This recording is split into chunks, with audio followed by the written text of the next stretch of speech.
ఉండి ఇంత అభిమాన బలం ఉండి నేను అనుకుంటా ఉన్నా, ఒకడికి ఇంత పిచ్చి మంచిదా అని అనుకున్నా. ఓడిపోయిన తర్వాత సమాజం మీద కానీ దేశం మీద కానీ ఇంత పిచ్చి మంచిదా అనుకున్నా. కానీ భగవంతుడు నాకు ఒకటే చెప్పాడు, అది నీ బాధ్యత, నువ్వు నిర్వర్తించు. కర్మయోగి నువ్వు, అంతే చేయాలి. కర్మయోగమే చేయాలి, ఫలితం నీకు అనవసరం. పార్టీని ఎలా నడపాలో నాకు తెలియలేదు, డబ్బులు ఎక్కడి నుంచి వస్తాయి. అలాంటి సమయంలో నాకు వెన్నంటి ఉన్న నా స్నేహితుడు, నా సన్నిహితుడు త్రివిక్రమ్ శ్రీనివాస్ గారికి మనస్ఫూర్తిగా ధన్యవాదాలు తెలుపుతున్నాను. అంటే నేను సమాజం కోసం ఆలోచిస్తే నా కోసం ఆలోచించేవాడు ఒక ఉండాలి కదా. అలాగా వచ్చి నా కోసం ఒక వకీల్ సాబ్ అనే సినిమా చూపించి ఇది బాగుంటుందేమో చూడండి అంటే, అలాగా వచ్చి ఒక 3-4 సినిమాలు చేశాం. నా కోసం ఆయన స్క్రిప్ట్ రాసి, ఆయనకి ఏమాత్రం నేను పాలిటిక్స్కి వెళ్ళడం ఇష్టం లేదు ఆయనకి.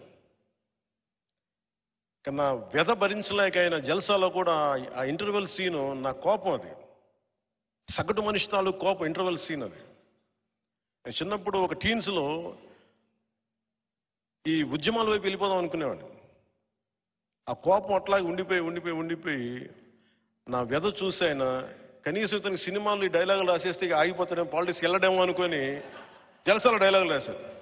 దాని తర్వాత ఇంకా పెట్టిరిగిపోయాను నేను. సో సినిమాలు ఆగట్లా, ఇంకా ఆయన చేతులతో వదిలేసారు, మీ ఇష్టం, మీరు ఏం చేసుకున్నా వాళ్ళగా. అది నాకు తప్పదు కాబట్టి ఇంక ప్రయాణంతో ఆయన నన్ను భరిస్తూ ఉంటాడు. అలాగే నన్ను అండగా ఉన్న చాలాసార్లు అనిపిస్తుంది, నా కుటుంబం నన్ను ఎంత అర్థం చేసుకున్నారో నాకు తెలియదు, నా రక్తం ఎంత అర్థం చేసుకున్నారో తెలియదు. మారుమూల ఎక్కడో ఆదిలాబాద్లో ఒక తాండాలో ఉండే ఒక తల్లి, ఒక యువకుడు, నిర్మల్లో ఉండే ఒక యువకుడు, ఇక్కడ మారుమూల శ్రీశైలం అడవుల్లో ఉండే ఒక చెంచు యువకుడు, రాజోల్లో ఒక 2 బిడ్డలున్న ఒక ఆడబిడ్డ. మీరందరికీ నేను ఎంత తేలిక అర్థమవుతానంటే గుండెల్లో పెట్టుకుంటారు మీరు నన్ను. నేను చెప్పకర్లా, నేను ఏంటో నేను చెప్పకర్లా, కానీ ఒకసారి మా ఇంటి వాళ్ళకి నేను చెప్పుకోవాల్సి వస్తుంది నేనేంటో. బంధం దగ్గర కొద్దీ చూడటం కష్టంగా ఉంటుంది. మీరు దూరం నుంచి చాలా ట్రాన్స్పరెంట్గా, చాలా పారదర్శకతతో చూస్తారు మీరు. నన్ను మోడీ గారికి అర్థమవుతాను, మీకు అర్థమవుతాను, నాతో పాటు పనిచేసే కొద్ది మందికి నేను అర్థం కాను. ఎందుకు అర్థం కానంటే నా మీద ఆశ ఉంది. ఒక కప్పు కాఫీ ఇచ్చి కూడా ఎమ్మెల్యేలు ఆశిస్తారు నా దగ్గర. ఒక ఆరెంజ్ జ్యూస్ ఇచ్చి కూడా నా మీద నువ్వు ఎమ్మెల్యే అయిపోవాలని ఆశిస్తారు నా మీద.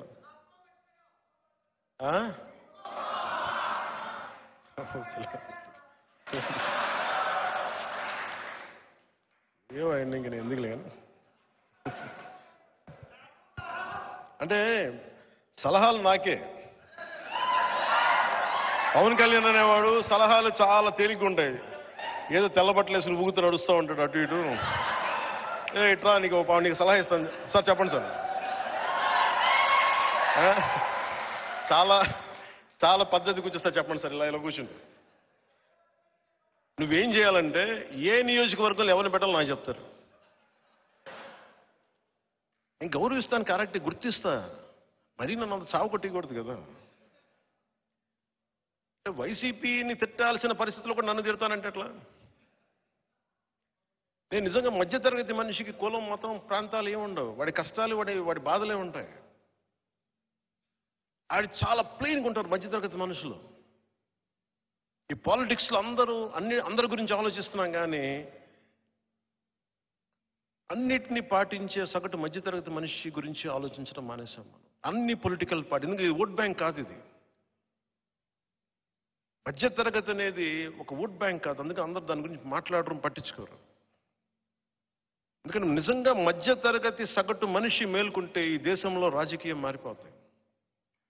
మనస్ఫూర్తిగా చెప్తున్నాను నేను. మీ వేదనలు, మీ కోపాలు, మీ తాపాలు ఇంటర్నెట్లో, సోషల్ మీడియా హ్యాండిల్స్లో కొట్టేసి వదిలేస్తున్నాం. అది ఒక మొదటి అడిగే. మళ్ళీ తర్వాత అడుగు ఎలక్షన్ దాకా తీసుకురావడం. ఇప్పుడు నేను కూడా కూర్చోబెట్టి నా ఈగోతోటో దేనితోటి జనసేన 14-15% పెరిగిపోయింది నా యావరేజ్. అని ఆ ఇగోతో వెళ్తే ఓట్లు పెరుగుతాయి, కొన్ని సీట్లు రావచ్చేమో. కానీ జనం ఏమో కోరుకున్న సగటు మధ్యతరగతి మనుషులు ఏం కోరుకుంటున్నారో వాళ్ళకి కావాల్సిందైతే జరగదు. మధ్యతరగతి మనిషి ఏం కోరుకుంటాడో, మీరందరూ కలవాలి, వీళ్ళు కలిస్తే బాగుంటుంది. ఈ రోజున జనసేన, భారతీయ జనతా పార్టీ, తెలుగుదేశం పార్టీ కలిసినాయి అంటే ఒక మధ్యతరగతి మనిషి ఏం కోరుకుంటాడో అదే చేసింది.